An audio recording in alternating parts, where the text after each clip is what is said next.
¿Alguna vez te has preguntado por qué nos llamamos cristianos? La palabra cristiano significa relativo a Cristo o que tiene que ver con Cristo. Pero la palabra griega significa pequeño Cristo. Qué bonito, ¿no? Pequeño Cristo. Ese es un nombre que le dieron en Antioquía a los primeros creyentes a manera de burla. O sea, los torteaban y les ponían nombres y les pusieron de apodo los pequeños Cristos, los cristianos. Ya después adoptamos el nombre porque al final, pues sí, está bien chilo eso, ¿no? Y ya lo adoptamos, pero al principio era una burla porque era gente que vivía como Cristo, que imitaban a Cristo. Y la gente de afuera lo veía y pues lo quisieron usar como bullying, pero pues lo terminamos convirtiendo a nuestro favor, ¿no? Pero lo que voy con esto es que si nos vamos a la palabra, el ser cristiano literalmente no es otra cosa más que ser como Jesús. Pequeños Cristos. Pero, ¿sabes lo que más le falta a los cristianos de hoy? O lo que yo más veo que nos falta a los cristianos de hoy es ser como Jesús. Es tener carácter cristiano, porque sí, todos tenemos versículos en nuestro perfil y nos encanta que nos tomen fotos levantando las manos en adoración profunda y decir cosas y hablar como cristianos y movernos y hacernos así, tener esa imagen de cristiano, pero el carácter de Jesús está perdido en muchos de nosotros. Aquel que no se comporta como Jesús, que no actúa como lo haría Jesús, que no vive como Él ordenó vivir, por definición, no es cristiano. Perdóname que te lo diga, pero es la neta. No se trata de que vayas a la iglesia o inclusive que creas en Dios. Si tu vida no refleja a Cristo, si un extraño no puede ver a Jesús en ti, si no eres un pequeño Cristo, no puedes llamarte cristiano. Es como decir, yo soy vegano, pero como carne. Estás contradiciendo esa palabra. ¿Para qué dirías que eres eso si en realidad no lo eres? No estoy hablando de ser perfectos y no fallar, porque Jesús fue perfecto y todo eso. No estoy diciendo esto. Estoy hablando de conducirnos como Él quiere, vivir como Él vivió y que la gente pueda ver a Jesús a través de nosotros. Que pueda haber pequeñas versiones de Cristo en nosotros, sus seguidores. Pero me vas a decir, ok, pero ¿cómo puedo ser como Jesús? ¿Cómo puedo lograr esto? ¿Cómo quiere Jesús que yo sea? Permítame introducirlos al Sermón del Monte. Cierto día, al ver que las multitudes se reunían, Jesús subió a la ladera de la montaña y se sentó. Sus discípulos se juntaron alrededor de él y él comenzó a enseñarles. Y por 3 capítulos enteros en el libro de Mateo, Jesús nos da un tutorial de cómo ser cristianos. Los básicos del cristiano desde el principio y se avienta un sermón magistral y toca un chorro de cosas bien interesantes, bien importantes. Ahí están las lecciones más famosas que Jesús dio, por ejemplo, el Padre Nuestro, los 2 cimientos, el camino angosto, la luz del mundo, la sal de la tierra, todas esas cosas. Y es un mensaje bien perro, bien interesante, pero sobre todo es lo más útil para enseñarnos a ser cristianos. Aquí podemos ver las características o los rasgos que tienen los ciudadanos del reino de los cielos, el reino de Dios. ¿Y quién mejor para enseñarnos a ser pequeños Cristos que Cristo mismo? Entonces, iniciamos en el principio. Y Jesús comienza el Sermón del Monte con lo que llamamos las bienaventuranzas. Bienaventurado en su origen griego significa feliz, pero no feliz como que, hey, te regalo unas sabritas, qué chilo, qué feliz, pero te las acabas y te sientes mal porque te las comiste y ahora estás gordo y te deprimes. No, No es una felicidad como la que nosotros conocemos. Es más como un contentamiento interno que nada te puede quitar. Bienaventurado también significa bendecido, dichoso, o como me gusta más también una definición que dice que es alguien digno de felicidad. Alguien digno de felicidad es alguien que tiene una gran y justa razón para ser feliz, que no depende de su circunstancia o de su entorno. Las bienaventuranzas se reservan para cosas verdaderamente importantes. O sea, no eres bienaventurado porque te cayó la quincena. Si alguien te regala un carro o te regala dinero o alguna cosa, sí te vas a poner feliz. Sí está bien chilo y te piñas y te emocionas, pero esa felicidad y ese gozo nomás te van a durar mientras te dure eso que te dieron. ¿Me explico? Tu gozo es dependiente de eso que te dieron. En cambio, cuando eres bienaventurado, aunque te pase lo peor que te pueda pasar, tú mantienes ese contentamiento porque el gozo que tienes, ninguna situación y ninguna circunstancia te lo pueden quitar, ninguno lo va a alterar, no lo pueden cambiar. Eso es ser bienaventurado, bendecido, dichoso, alguien digno de felicidad. Y no solo son las bienaventuranzas promesas o recompensas por buen comportamiento. Cada una de ellas es dependiente de un rasgo indispensable de un cristiano. Jesús en su guía al cristianismo no comienza con tu primer día en la iglesia o cuando lo recibes en tu corazón y ya te declaras cristiano. Jesús se va hasta el punto en que ni siquiera crees en Él todavía. Se va hasta atrás. En el tutorial de cómo ser cristiano, Jesús empieza en cómo ser salvo, cómo dar tu primer paso, cómo ser cristiano. ¿Qué necesitas para ser salvo? ¿Cómo llego al cielo? No sé, haciendo buenas obras, caridades, portándome bien, yendo a la iglesia. Las primeras dos bienaventuranzas que vamos a ver hoy nos muestran los rasgos primordiales de un cristiano necesarios para la salvación. Jesús comienza: bienaventurados los pobres en espíritu, porque de ellos es el reino de los cielos. ¿Qué es ser pobre de espíritu?, preguntarás tú. Pues a veces cuando nos atoramos en algunas cosas de la Biblia que no entendemos o que están medio raras, a veces nos es útil estudiar en otras versiones que nos dejan las cosas un poquito más claros. Como en este caso la NTV, que es la Nueva Traducción Viviente, dice así: Dios bendice a los que son pobres en espíritu y se dan cuenta de la necesidad que tienen de Él. Ser pobre en espíritu significa reconocer la necesidad que tenemos de Dios. No eres pobre en espíritu porque no tengas dinero o porque seas bien humilde. Tampoco se trata de qué tan aparentemente necesitado de Dios estés. ¿Qué me refiero con esto? Tú ves una persona endeudada con su hijo enfermo que le está yendo como en feria, nada le sale bien, está bien fregado, está batallando con el pecado. Tú lo ves y dices: no, este hermano, este brother, no, ¿cómo necesita a Dios?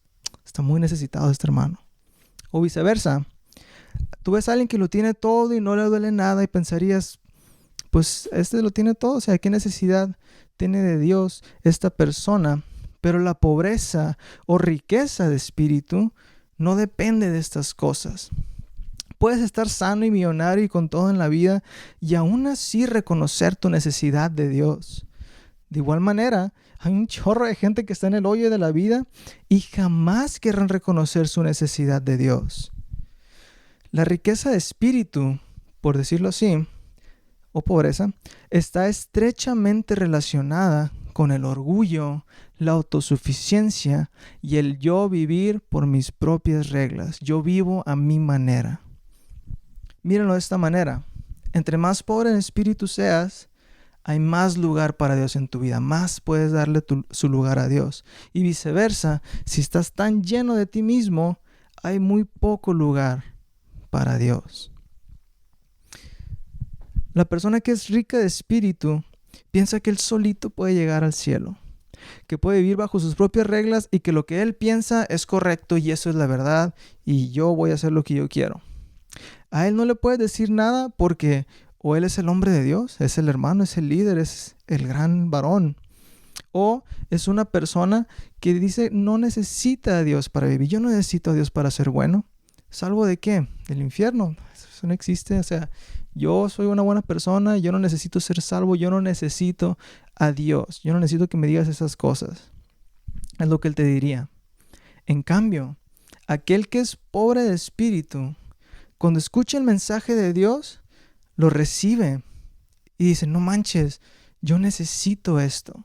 Y eso no es dependiente de tu situación económica o qué tan bien o qué tan mal te esté yendo en la vida. Es esa humildad y esa sencillez de escuchar la palabra de Dios y decir, yo necesito esto, es cierto. Y ese es el primer paso que tomamos. Bienaventurados los pobres en espíritu, no los ricos, porque de ellos es el reino de los cielos. Esa es la bendición de los pobres en espíritu. No puedes ser un ciudadano del reino de Dios si no obedeces las leyes de ese reino, si no te sometes a su rey. Si eres rico de espíritu, si no puedes humillarte y ser obediente y reconocer tu necesidad de Dios, tú solo te estás excluyendo de ese reino, tú solo te cierras la puerta al cielo. Si aún Jesús, que es Dios, se sometía al Padre, ¿qué te hace pensar que tú puedes vivir? ¿Qué te hace pensar que tú puedes vivir a tu manera o como tú quieras? Y mucho menos ser salvo. Y si tú crees que no necesitas ser salvo de nada, pues te vas a topar con pared el día que te mueras. El reino de los cielos está reservado para los que reconocen su necesidad de Dios, porque los que no lo hacen quieren abrirse su propio camino y llegar solos cuando el único que te puede llevar es Jesús. La pobreza de espíritu es el rasgo primordial para ser cristiano, porque si no necesitas a Dios, no lo vas a buscar. Y si no buscas a Dios, no lo vas a encontrar. Y si no encuentras a Dios, no puedes ser salvo. Los pobres en espíritu son bienaventurados, porque alguien que tiene asegurado su lugar en el reino de Dios es digno de felicidad. Y la necesidad de Dios nos lleva directamente a nuestro segundo requisito para la salvación, que es el arrepentimiento.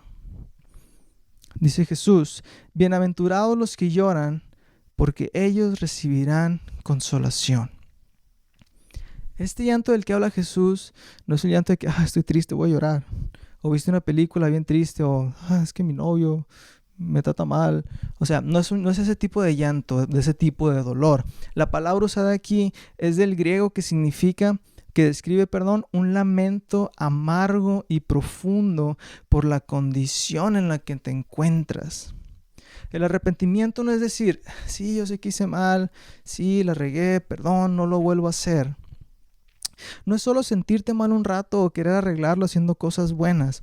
El arrepentimiento es un pleno conocimiento de lo que tú hiciste y de lo que eres, y que jamás vas a querer volver a hacer eso o ser de esa manera. Es una vuelta total, un cambio radical. Ese es el arrepentimiento. No basta con sentirse mal.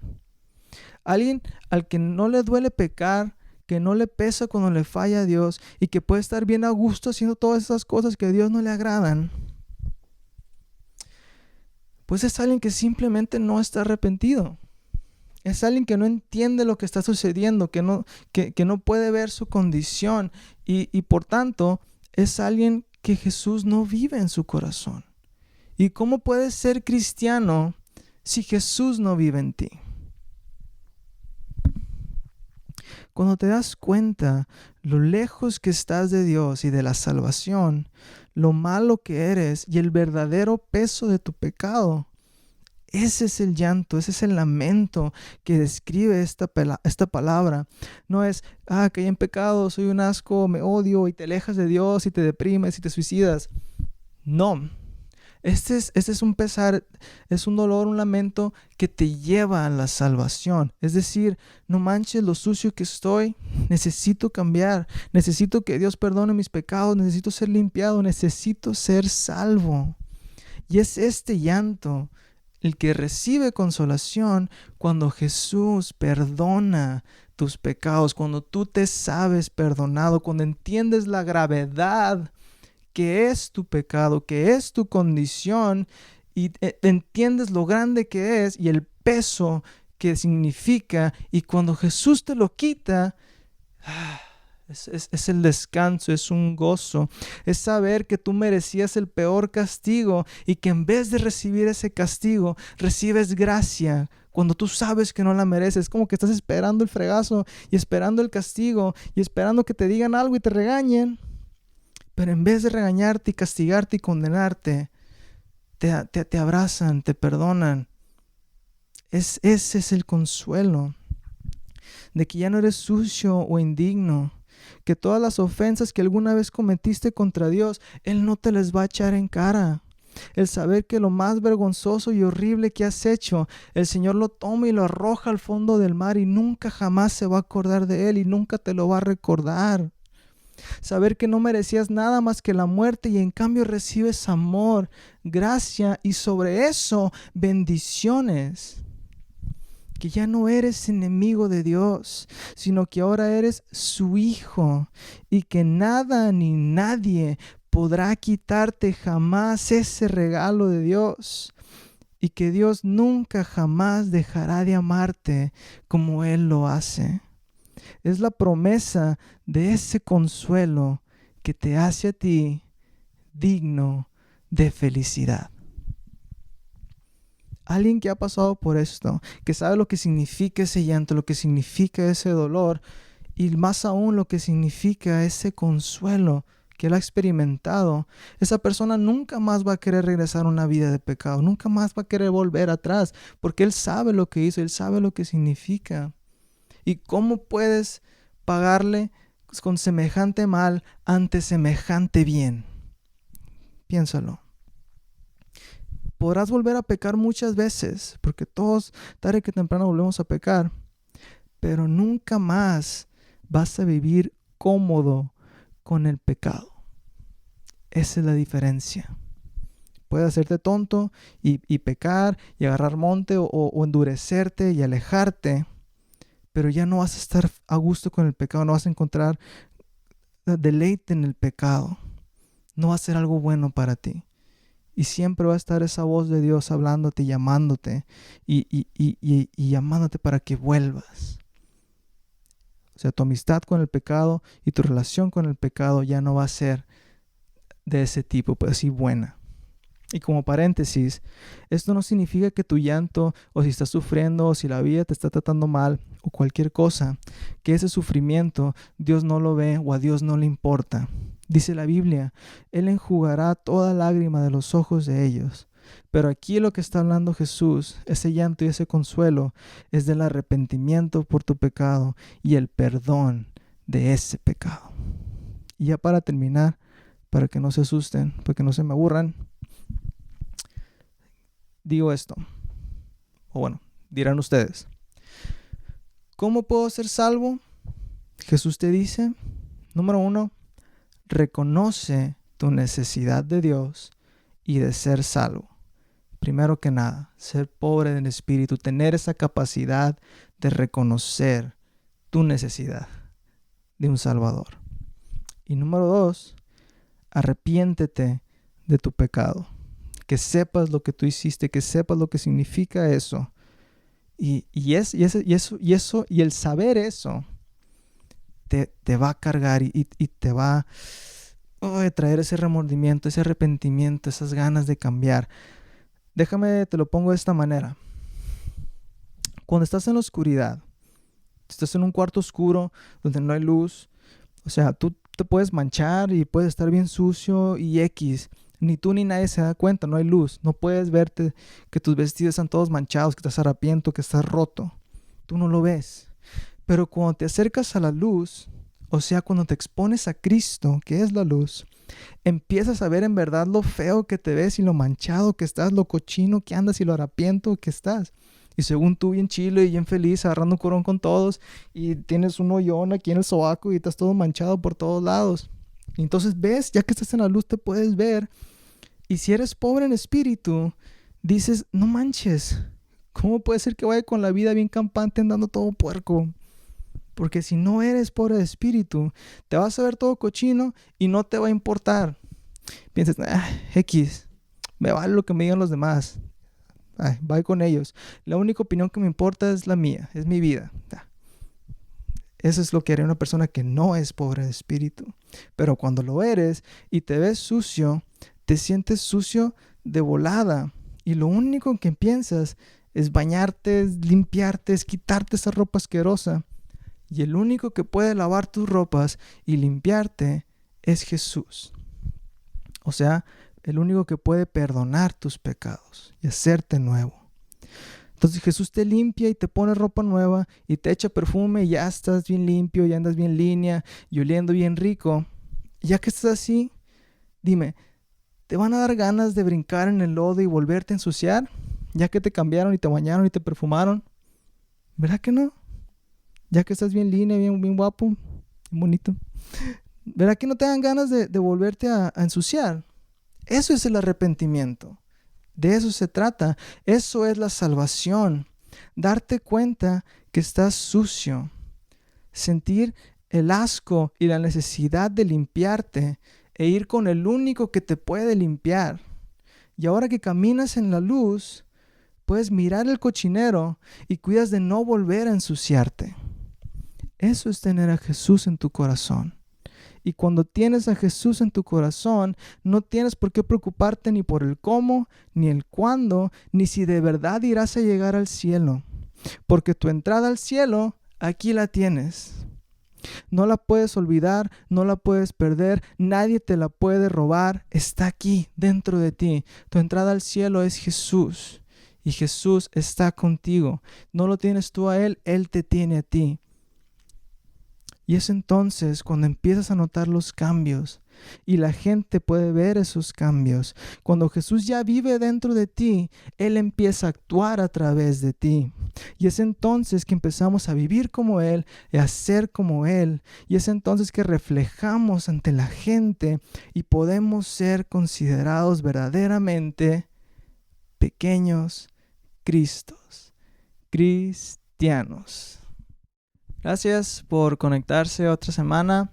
Plebes, los invitamos a que se unan a nosotros a nuestras reuniones por videollamada todos los viernes a las 8 p.m., donde hablamos los mismos temas, pero hay más espacio para preguntas, para comentarios, para agarrar cura entre nosotros. Y pues es lo más cercano que tenemos a reunirnos ahorita que no podemos vernos en persona. Si no puedes conectarte los viernes, pues síguenos viendo por aquí en YouTube. Vamos a seguir subiendo. Gracias por estar apoyando. Gracias por estar ahí. Vamos a seguir trabajando y nos vamos a ver la siguiente semana, donde vamos a hablar del resto de las bienaventuranzas, que ya hablan más de cosas ya externas y cómo somos una vez que Jesús ya vive en nuestros corazones. Así es que, plebes, ya sea por el viernes a las 8 p.m. o por aquí mismo la siguiente semana, nos estamos viendo. Dios los bendiga.